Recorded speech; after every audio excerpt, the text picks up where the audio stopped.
어떤 일이 생겼는데 이게 갈등이다 싶으면 그걸 이야기를 안 하려고 다른 걸 가져와요. 뭐 즐거웠던 추억이나 아니면 막 요란스럽게 해서 뭐 선물을 사다 준다거나 이러면서 우리는 안 싸워요. 우리는 아무 문제가 없어요. 아, 이거 제일 위험해요. 이혼할 때 제일 많아요. 의외로 제일 많아요. 선생님, 매번 잘 싸워야 된다, 부부싸움을 이러는데 결론적으로 도대체 잘 싸우는 거는 뭘까요?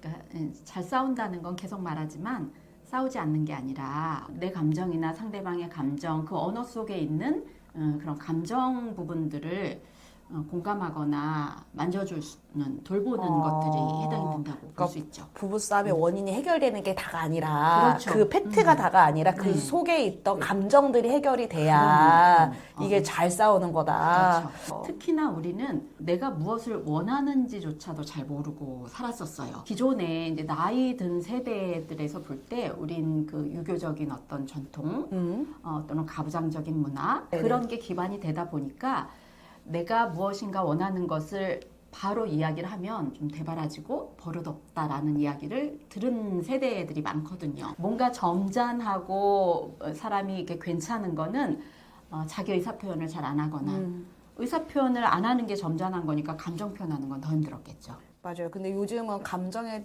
대한 표현은 많이 하는 편인 것 같거든요.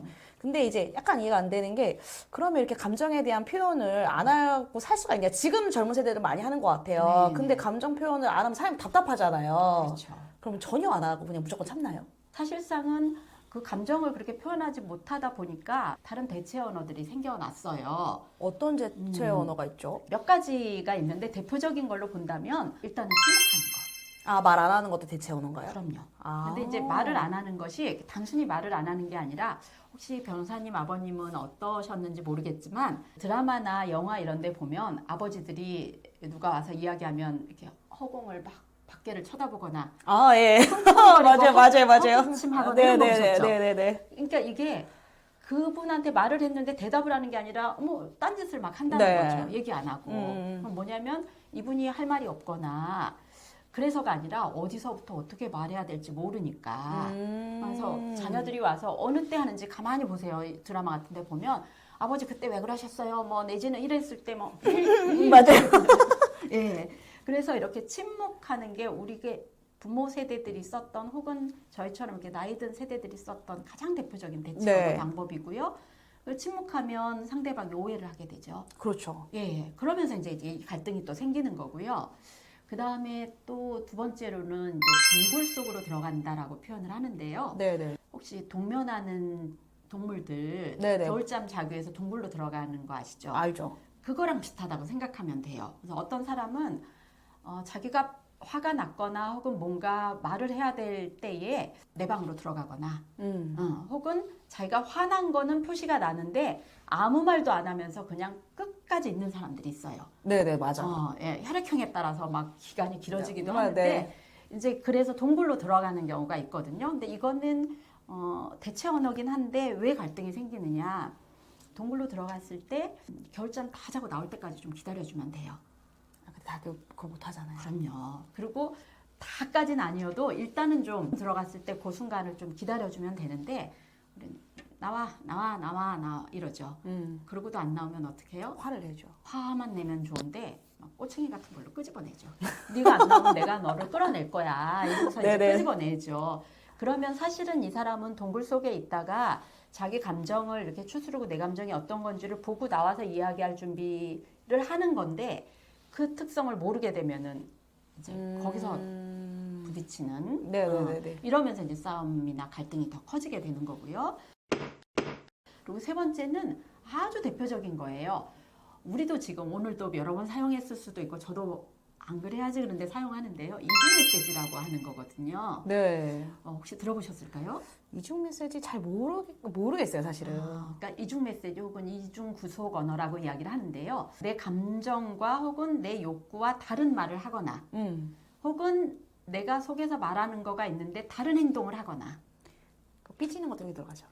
네, 대표적인 것입니다. 대표적인 거. 삐졌어? 그러면 아니 그러니까요. 아니 이러고 있거든요. 그래서 이제 가만히 이렇게 어느 때 이걸 썼나 보니까 친구들 사이거나 연인 사이거나 뭐 어떤 일로 인해서 좀 상대방의 감정선을 건드려서 화가 나는 경우가 있어요. 네. 연애할 때도 많이 그랬을 것 같고 혹은 아이들이 어렸을 때 자기가 하고 싶은 걸 못했을 경우에 많이들 그렇죠. 엄마가 제안을 하잖아요. 뭐를 못해라 그러고 막 애가 이제 화가 나 있는데 아이가 그럴 수도 있고 엄마가 그럴 수도 있어. 엄마가 뭐에 지금 화가 났는데 애가 와서 묻죠. 엄마 화났어? 그러면 엄마가 아니라고 해야죠. 아니라고 하는데 어떻게 하냐면 아니야 화 안 났어. 아, 말투는 화가 났는데 말만 네. 화가 안 난 거네요. 네네. 아. 그러니까 그리고 이제 많은 경우에 부부들 사이에서 오해가 생기는 게 뭐가 있냐면요.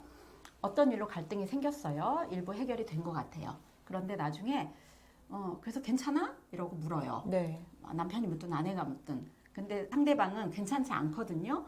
그러면 사실은 내가 이게 안 괜찮고 이런 부분에 불편해. 이러고 얘기를 하면 뒤에 이제 할 수 있는데 괜찮아. 괜찮아. 그러다가 근데 안 괜찮은데 왜냐면 말투가 벌써 다르잖아. 근데 그쵸. 안 괜찮은데 괜찮다고. 그래서 이제 2차가 이제 시작이 되는 거거든요. 네 번째는 마지막으로 이제 회피라는 게 있어요. 회피 말 그대로 회피거든요. 동굴 속에 들어가는 거랑 좀 다른 거죠. 그렇죠. 조금 다르죠. 동굴 속에 들어가는 거는 내 감정들을 이렇게 완화시킬 시간이 필요해서 그 시간을 갖는 의미인 거고, 그래서 그 현장을 떠나거나 혹은 그 현장에 있더라도 이렇게 말을 닫고 있는 거고요. 회피는 어떤 일이 생겼는데 이게 갈등이다 싶으면 그걸 이야기를 안 하려고 다른 걸 가져와요. 뭐 즐거웠던 추억이나 아니면 막 요란스럽게 해서 뭐 선물을 사다 준다거나 이러면서 우리는 안 싸워요. 우리는 아무 문제가 없어요. 아, 이거 제일 위험해요. 이혼할 때 제일 많아요. 의외로 제일 많아요. 아, 크게 싸우는 것보다 이렇게 한번 딱 터지고 오면은 네네네. 뒤도 돌아보지 않더라고요. 맞아요. 그래서 사실상은 상처가 나면 그 상처를 치료하든지 아파도 피가 나도 얘를 어떻게 해서든 낫게 하는 게 필요한 건데 회피는 뭐냐면 덮는 거예요. 그러면 밑에서 이제 골마지겠죠. 그리고 늘 회피는 하는 사람이 해요. 그러니까 맞아요. 내 어느 한쪽에서 아내가 예를 들어서 언제고 이거를 얘기를 하려고 하면은 이 사람은 그 갈등 자체가 싫으니까 데리고 여행을 가든지 뭐 다른 걸 하든지 아니 아무 문제 없어. 우리 무슨 문제야? 이렇게 되면서 이렇게 감정을 내가 모르고 혹은 내가 표현하는 게 안전하게 표현이 안 되면 우리는 침묵이라는 대체 언어 혹은 동굴 속으로 들어가 버리거나 이중 메시지를 쓰거나 혹은 회피하거나 네. 그러면서 그 순간들을 좀 모면하려고 하는 이게 이제 오래 되다 보면 어느 날 이제 갑자기. 네 그다음부터는 신무기들을 동원해서 이제 싸우게 되는 그런 현상이 벌어지는 것 같습니다. 아, 그러면은 감정 표현을 예쁘게 잘하고 직접적으로 잘하는 훈련이 되면 이런 문제들이 많이 좀 잘 싸우게 되고 문제들이 좀 사라질 수 있는. 그렇죠. 문제는 사라지지 않을 그렇죠. 수 있을 것 같아요. 그런데 그렇게 감정까지 돌보는 상황이 되면 그 문제를 굉장히 건강하고 솔직하게 해결해 나가는 이제 능력들이 생기는 거죠. 오늘의 교훈은 감정이네요. 아마 의뢰인들도 재판하시는 중에 아주 작게라도 그런 부분을 이렇게 좀 터치해 줄 수 있으면 굉장히 유능한 변호사님이 되실 것 같아요. 감사합니다. 여러분 도움이 되셨으면요. 구독, 좋아요, 알람 부탁드릴게요.